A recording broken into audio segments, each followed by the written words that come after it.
सभी ब्रांड के smart TV, LED, LCD, plasma, digital car stereo, LED display, panel repair. Mukesh Ragdi, mobile number 9414482993, saint Aslam school, Babu Mohalla, Kesarganj, Ajmer.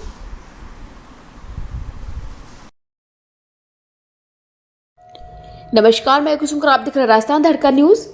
Ramganj मंडी से सटे मध्य प्रदेश के संधारा गांव में संपन्न हुआ नेत्रदान। रामगंज मंडी से सटे मध्य प्रदेश के संधारा गांव में संपन्न हुआ दूसरा नेत्रदान। शाइन इंडिया फाउंडेशन कोटा की टीम ने 90 किलोमीटर का सफर तय करके नेत्रदान की प्रक्रिया पूरी की। परिवार के सामने संपन्न हुआ नेत्रदान। छोटे छोटे बच्चों ने नेत्रदान के दौरान बनाया वीडियो। वहीं नेत्रदान को लेकर भ्रमित खबरों का डॉक्टर कुलवंत गौड़ ने किया खंडन। Bureau report Ravi Joshi.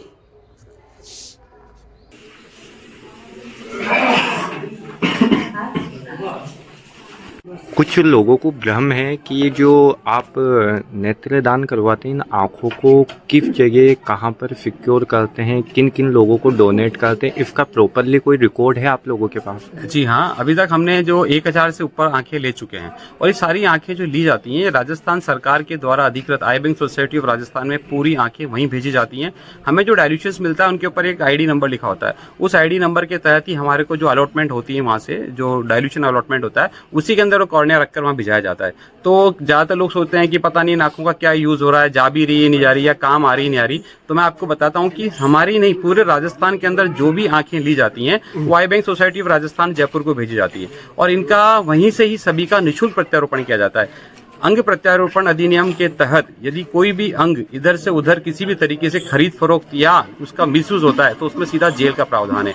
इसलिए बहुत सारे लोगों के दिमाग में जो भ्रांति आती है उस भ्रांति को दूर करने का एक ही निवारण है कि कभी भी अगर उनको लगता है कि हमारे क्षेत्र से गई हुई आंखें यहाँ पहुंची या नहीं पहुंची हैं, वो लोग eye bank society of Rajasthan Jaipur के ऑफिस में जाएं, वहाँ रिकॉर्ड चेक करें और वहाँ पे देख सकते हैं कि वो आंखें वहाँ पहुंची या नहीं पहुंची।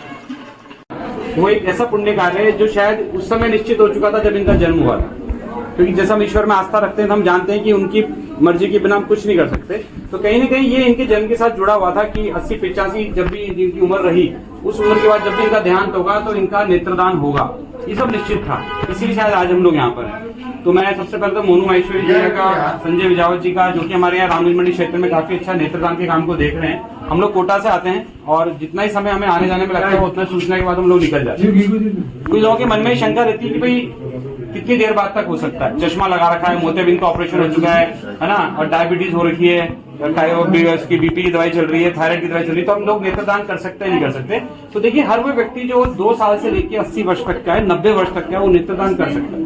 ठीक है, चश्मा लगा हुआ व्यक्ति भी नेत्रदान कर सकता है, क्योंकि चश्मा लगाना लेंस की कमजोरी है। जैसे मैंने चश्मा पहना, मेरा अंदर का लेंस वीक था तो मैंने लेंस बाहर पहन लिया, ठीक है, लेकिन जो हमें तो कॉर्निया चाहिए होता है। कॉर्निया आंख के ठीक सामने का वो हिस्सा है जो कि सामने से काला दिखाई देता है, ठीक है, असल में काला नहीं होता, ये पारदर्शी होता है। जैसे कि आप घड़ी का कांच देख रहे हो सामने से, ये बिल्कुल पारदर्शी कांच की तरह। तो हमने सिर्फ इतना सा हिस्सा लिया, अभी आप सबने देखा होगा अंदर।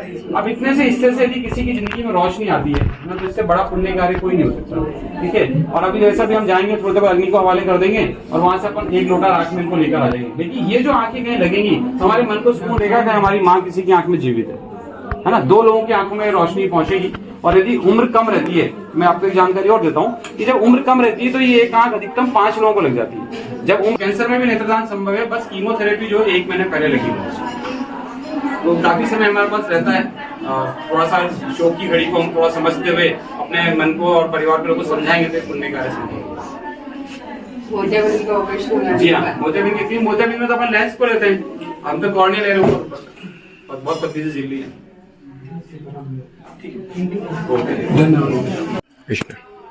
आज भानपुरा तहसील जो कि मध्य प्रदेश का एक गांव है, पहला गांव पड़ता है अगर हम राजस्थान से आते हैं। तो हमारे जो ज्योति मित्र हैं मोनू माहेश्वरी जी, उनकी माताजी का देहांत हुआ। तो जैसे ही इनको भी डॉक्टर्स ने कहा कि भाई माताजी का नहीं रही हैं, तो इन्होंने तुरंत ही हमें, क्योंकि हमारे काफी समय से जुड़े हुए हैं हमारे साथ में, आज 5-6 साल से मोनू जी हमारे साथ नेत्रदान के लिए काम कर रहे हैं। तो जनरली क्या होता है, लोगों की पहचान उसी समय पता चलती है, घर में कोई शोक की घटना घटे और आप अगर तुरंत ही वो काम कराते हैं तो लगता है कि वास्तव में आप खुद भी कितना इसके प्रति जागरूक है। तो मोनू जी ने आधे घंटे के अंदर ही हमारे जो संजय विजावत भैया हैं, ज्योति मित्र हमारे, रामगंज मंडी, उनको तुरंत बोला कि भाई है ना ऐसे ऐसे करके मेरी माता जी का देहांत हो गया है और अपने को नेत्रदान कराने हैं। उसके ठीक बाद हम लोग वहाँ से रवाना हुए और अभी परिवार देखिए इतना जागरूक है, बहुत कम ऐसे परिवार जागरूक मिलते हैं जहाँ परिवार के छोटे बच्चे, बड़े, बूढ़े, है ना, जो भी माताएं बहनें थी, उन सब ने नेत्रदान की पूरी प्रक्रिया को देखा है और देखा ही इन्होंने अपने वीडियो में भी बनाया। तो इससे पता लगता है कि लोगों में नेत्रदान के प्रति कितनी जागरूकता बढ़ रही है। एक समय था जब हम नेत्रदान लेने जाते थे तो उस कमरे के अंदर केवल मृत शरीर होता था और हम लोग नेत्रदान ले रहे होते थे, लोग अंदर तक आने तक घबराते, लेकिन आज छोटे छोटे बच्चों ने भी नेत्रदान की पूरी प्रक्रिया को देखा है।